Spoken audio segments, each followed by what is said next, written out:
Bonjour et bienvenue dans notre petite méditation de la salle de bain.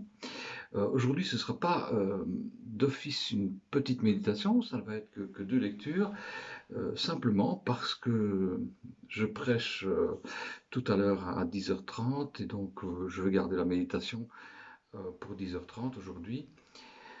Donc ça veut dire qu'à 10h30, je vais mettre une nouvelle vidéo sur votre réseau social favori. Le, Maintenant, si vous avez dans votre église un culte en direct, c'est clair, c'est ça la priorité, hein. Je le dis pour mes amis des autres églises. Euh, Allez d'abord, évidemment, dans votre communauté pour vous faire du bien. De toute façon, c'est enregistré, voilà, c'est visible après le lendemain ou pas. C'est pas, on n'est pas dans des obligations non plus. Donc voilà, priorité à votre communauté et à vos responsables, évidemment. On n'est pas là pour remplacer quoi que ce soit, on est juste là pour offrir une possibilité si on en a besoin, si on le souhaite. Une première lecture donc dans le psaume 24, vous savez que aujourd'hui c'est un dimanche un peu particulier puisque c'est le dimanche qu'on appelle le dimanche des rameaux. On va lire le récit d'entrée de Jésus à Jérusalem et je voudrais l'introduire par un psaume qui, comme on le verra dans la méditation, raconte un peu à l'avance cette histoire-là. Psaume de David. C'est au Seigneur qu'appartient le monde avec tout ce qu'il contient, la terre avec ceux qui l'habitent. C'est lui qui l'a fixée au-dessus des mers, il la maintient au-dessus des flots. Qui sera admis? Qui sera admis à gravir la montagne du Seigneur, à se tenir dans le lieu qui lui appartient? Ceux qui ont gardé les mains nettes et le cœur pur, qui ne sont pas attirés vers le mensonge, qui n'ont pas fait de faux serments. Ils recevront la bénédiction du Seigneur et seront approuvés par Dieu leur Sauveur. Tels sont ceux qui le cherchent, ceux qui se tournent vers Dieu, ô Jacob. Porte, ouvrez-vous largement. Une autre traduction dit élevez vos linteaux. Élevez-vous, portails éternels, pour que le grand roi fasse son entrée.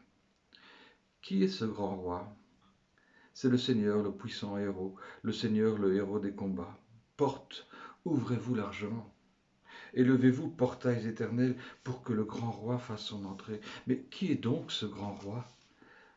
C'est le Seigneur de l'univers. C'est lui le roi de splendeur. Je l'ai lu dans la version Nouvelle Français Courant, qui peut être un peu déstabilisante pour ceux qui connaissent ce psaume. Mais voilà, ça nous permet aussi d'être un peu déstabilisés ce matin dans notre petite lecture. Et un deuxième texte dans l'évangile de Luc, que je lis dans la même version, Luc 19, versets 28 à 48.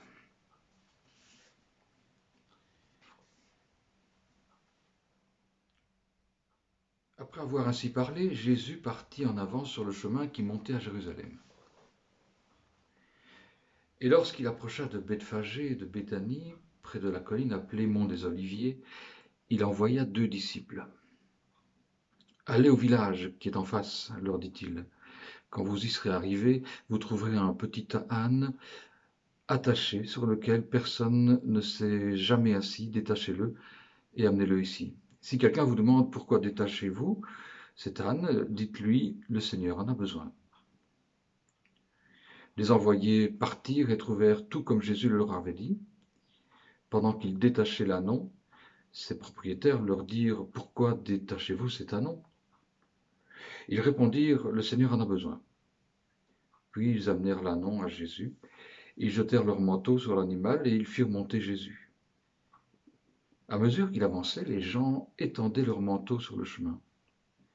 Tandis qu'il approchait de Jérusalem par le chemin qui descend du mont des Oliviers, toute la foule des disciples, pleine de joie, se mit à louer Dieu d'une voix forte pour tous les miracles qu'ils avaient vus.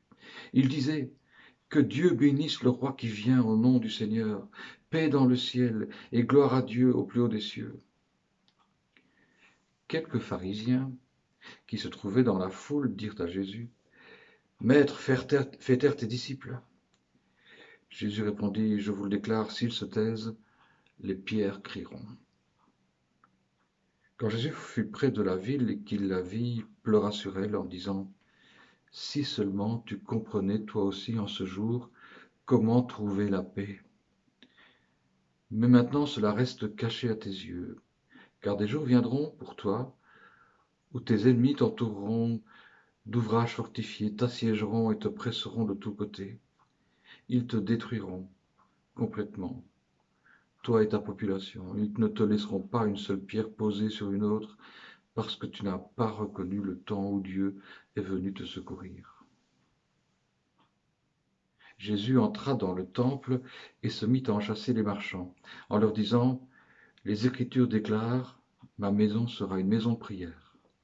Mais vous, vous en avez fait une caverne de brigands. Jésus enseignait tous les jours dans le temple. Les chefs des prêtres, les spécialistes des Écritures, ainsi que les notables du peuple cherchaient à le faire mourir. Mais ils ne savaient pas comment y parvenir, car tout le peuple l'écoutait avec une très grande attention. Voilà donc juste ça pour ce matin, et puis on se revoit un peu plus tard, 10h30 pour ceux qui le souhaitent. Et puis bon culte, où que vous décidiez d'aller le voir encore aujourd'hui. C'est quand même une grâce que l'on ait des réseaux, des capacités de quand même se voir un peu, de se faire du bien ensemble. À bientôt, les amis.